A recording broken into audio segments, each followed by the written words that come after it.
हरे कृष्णा, राधे राधे। आप सबका वेलकम है वृंदावन सखी में। आई होप आप सब खुश होंगे, बढ़िया होंगे और हमारी तरह ठाकुर जी की सेवा में मदमस्त होंगे और ठाकुर जी की कृपा का अनुभव भी कर रहे होंगे। तो फ्रेंड्स, आज हम इस विषय में बात करेंगे कि वाराणसी एकादशी पे क्या करें क्या ना करें जिससे हमें व्रत का पूर्णतः फल प्राप्त हो। तो फ्रेंड्स, सबसे पहले आपको वाराणसी एकादशी के हार्दिक हार्दिक शुभकामनाएं। तो फ्रेंड्स, आप ये जानिए कि वाराणसी एकादशी बड़ी ही पावन और बड़ी ही पवित्र एकादशी है।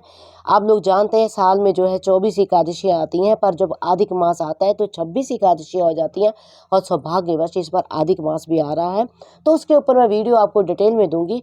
तो वाराणसी एकादशी पे हम क्या करें जिससे हमें व्रत का पूरा फल मिले। तो सबसे पहले आप यूँ जानिए, वाराणसी एकादशी पे जो लड्डू गोपाल जी होते हैं, यानी भगवान के वाहरा रूप की पूजा होती है। जो बाल रूप होता है ठाकुर जी का, उसकी पूजा होती है। वाहरा रूप आप जानते हैं, ठाकुर जी के अवतारों में एक रूप था वाहरा अवतार, तो वाहरा अवतार की भी पूजा होती है।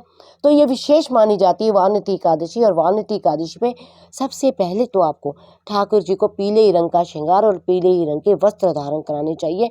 हो सके तो पीले ही रंग का पुष्प ठाकुर जी को भेंट में देना चाहिए और स्वयं भी आप पीले ही रंग के वस्त्र पहने और पीले रंग के ही भोग ठाकुर जी को आप लगाएं।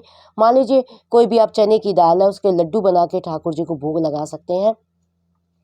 कोई भी पीला फल, उसका भोग आप ठाकुर जी को लगा सकते हैं। और कुछ कुछ लोग तो ठाकुर जी को व्रत कराते हैं, पर मेरा तो यूँ मानना है कि व्रत हमारा होता है, ठाकुर जी का नहीं होता है। बाकी आप घर में कुछ भोग बना रहे हैं, ठाकुर जी को दे रहे हैं, तो बात अलग से है। तो ठाकुर जी को आप पीले ही रंग के भोग, पीले ही रंग के वस्त्र आप धारण कराएं, पीले ही पुष्प ठाकुर जी को आप पहनाएं। और सबसे बड़ी बात, पीले रंग की चीज़ों का आप दान करें। तो दान जो आपने करना है एकादशी के दिन ही निकालना है। अन्न दान सबसे बड़ा दान माना जाता है, पर एकादशी पे जो है अन्न दान किया नहीं जाता।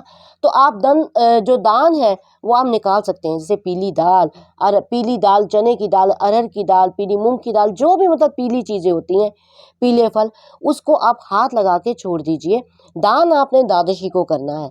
और आपने एक बात विशेष ध्यान देनी है कि जब आप सुबह उठेंगे, स्नान वगैरह करके आपने मुख्य दरवाजे पे आपने पानी का एक लोटा गिराना है दोनों साइड। आप लोग जानते हैं मुख्य दरवाज़ा कौन सा होता है, जहाँ से हमारी एंट्री होती है घर की, वो मुख्य द्वार होता है। हाँ, अगर आपका घर है तो आप बाल्टी भर के भी गिरा सकते हैं, लेकिन अगर आप किसी फ्लैट में रहते हैं तो वहाँ ये संभव नहीं होता। तो एक छोटे गिलास में आप दोनों साइड थोड़ा थोड़ा पानी गिराइए। और संध्या के समय जब आप ठाकुर जी की आरती वंदना करते हैं, तो संध्या के समय आप दीपदान मुख्य द्वार के ऊपर आप अवश्य करें।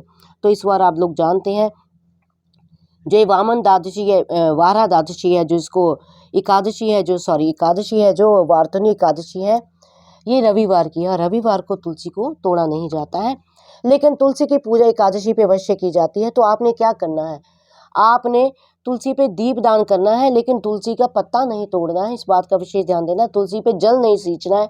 वैसे तो वैशाख के महीने में तुलसी की बहुत ज़्यादा पूजा की जाती है, लेकिन रविवार होने की वजह से आपने जो दीप दान संध्या के समय तुलसी पे करना है, लेकिन तुलसी को छूना नहीं है आपने। तो इस बात का आपने विशेष ध्यान देना है। और जो है एकादशी यानी दशमी से ही आपने जो है तामसिक भोगों को ग्रहण नहीं करना है, तामसिक भोगों का आपने त्याग करना है। और एकादशी पे तो आप लोग जानते ही हम लोग व्रत करते हैं। अगर मान लीजिए आप व्रत नहीं कर सकते हैं, कोई आपका स्वास्थ्य इशू है, तो भी आपको टेंशन लेने की ज़रूरत नहीं है। जो ये वारुणी एकादशी का व्रत है, इसके नियमों का आप पालन कर सकते हैं। और सुबह आपने जो है महात्म का पाठ करना है और ठाकुर जी की पूजा, ठाकुर जी को पीले वस्त्र, खुद भी पीले वस्त्र धारण करने हैं। तो इस प्रकार आपने जो है वाराणसी एकादशी पे ठाकुर जी को भोग इत्यादि आपने देने हैं और ठाकुर जी की पूजा अर्चना करनी है, जिससे आपको एकादशी का पूरा फल प्राप्त हो सके। तो एक आपने विशेष ध्यान देना है, जब आपने जोत भी जलानी है तो हो सके जोत जलाते वक्त भी आप उसमें हल्दी थोड़ी सी जरूर डालें। हल्दी आप लोग जानते हैं हमारी पूजा में विशेष उपयोग होती है हल्दी। और हल्दी का या चंदन का तिलक आपने विशेष लगाना है, क्योंकि इस एकादशी पे चंदन का भी विशेष महत्व है। तो इस तरह से आपने वाराणसी एकादशी की पूजा करनी है, जिससे आपको पूरा फल व्रत का प्राप्त हो। तो आई होप आपको पता लग गया होगा। फिर भी अगर आपके मन में किसी तरह का संशय, प्रश्न, क्वेश्चन हो तो मुझे आप कमेंट बॉक्स में लिखें, मैं आपके प्रश्नों का उत्तर देने का प्रयास करूंगी। और अगर आपको ये वीडियो अच्छा लगा हो तो इस वीडियो को लाइक करना, शेयर करना, सब्सक्राइब करना ना भूलें। हरे कृष्णा, राधे राधे।